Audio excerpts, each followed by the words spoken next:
My name is Gerald Lawson. Everybody calls me Jerry. My grandchildren call me Bubba. I'm 77 years old. I worked for the Boeing Company for 38 years. I'm a seventh of 9 children. I have 5 brothers and 3 sisters. My father was mostly stationed away in Germany. I hardly ever saw him. When the United States occupied Germany, unfortunately, while he was there, he met a woman, a nurse at the hospital where he was an administrator. And he eventually divorced my mother and married this woman. I only actually remember seeing him once or twice. But my mother was a really tough lady. She raised 9 children almost by herself. We were very poor. We had very little money because my father did not send very much money home for my mother to raise 9 children. So it was a really tough time. We raised chickens and pigs, and it was cold. My sister actually got frostbite on her feet, sleeping in her bed. All we had to heat the house with was leftover wood that we stored up in our garage. We had an old wood-burning furnace. We kept the house warm that way, and my mother cooked on a wood-burning stove. And we had 1 bathroom for 10 people. Hard for people to imagine today, but we took turns, and we always got our baths on Saturday. That was the way it was in those days. I did really good in junior high school. I got straight A's. And I was looking forward to high school, and I just hated it. I just couldn't connect with people. I mean, it was like a social disaster. And I couldn't find any friends. I tried out for sports, couldn't make the teams. Well, to start with, I was in the honor society, But by the time I got to be a junior, my grades went down. And by the time I got to be a senior, I was getting like C-level grades. I mean, I just didn't care anymore. I was just glad to get out of there. And that was really interesting because after that, I went for my first job interview after I graduated. I went to try to get a job at a bank. And I got interviewed by a vice president of a bank. And I thought, wow. And then I later found out that vice presidents of banks are like clerks. They're just no big deal at all. But this guy told me I was worthless. I had no motivation. I had no ambition. I was never going to amount to nothing. And he actually was a motivator for me from that point forward in any job I got after that, because I thought, I'll show that guy. But he actually was right. I was really not all that motivated to do anything exciting.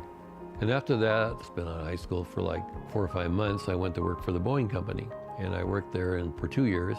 I went to college for a little while. I went to the University of Puget Sound and I was going to be a geologist. And after studying rocks for a while, I decided that was not something I wanted to do. So I went back to work at Boeing again in 1961. I was working in tooling. They had actually built the tools that are used to build the airplane parts.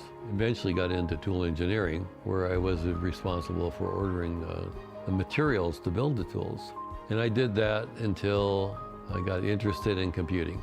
And way back then, computing was all large-scale mainframe computing. They didn't have personal computers, they didn't have laptops, they didn't have smartphones, they had none of that stuff.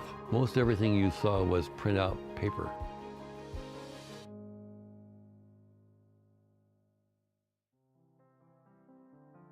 And in 1965, Linda, my wife, came to work for the Boeing Company in my office, and she worked for my boss. She was my boss's secretary. And she started dating a lot of other guys in the office. And I got rather concerned about how involved she was getting with these guys. So I had a little bit of influence, because I'd been there quite a while. And I was able to get some of them transferred to second shift, so she couldn't date them anymore. She actually asked me out first. She asked me to come over and see if I could fix the radio on her car, which I really didn't think she really wanted a radio fixed on her car, but she wanted to get together. So I went over there. But eventually we hit it off, and we dated for a while from October until Valentine's Day, when I proposed to her for marriage. We got married in September, a big Catholic wedding.